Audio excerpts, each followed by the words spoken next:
এই জগতে বিদ্যা মায়া ও অবিদ্যা মায়া দুই আছে।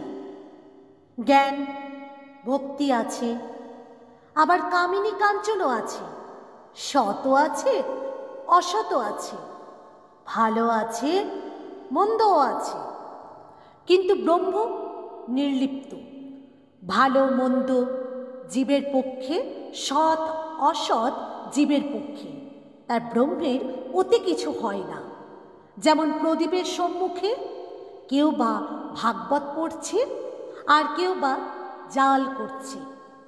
প্রদীপ নির্লিপ্ত, সূর্য সৃষ্টের ওপর আলো দিচ্ছে, আবার দুষ্টের ওপরও দিচ্ছে। যদি বলো দুঃখ, পাপ, অশান্তি এ সকল তবে কি? তার উত্তর এই যে ওসব জীবের পক্ষে। ব্রহ্ম নির্লিপ্ত। সাপের ভিতর বিষ আছে, অন্যকে কামড়ালে মরে যায়, কিন্তু সাপের কিছু হয় না। ব্রহ্ম যে কি মুখে বলা যায় না। সব জিনিস উচ্ছিষ্ট হয়ে গেছে। বেদ, পুরাণ, তন্ত্র, স্বরদর্শন সব এটো হয়ে গেছে। মুখে পড়া হয়েছে, মুখে উচ্চারণ হয়েছে, তাই এটো হয়েছে।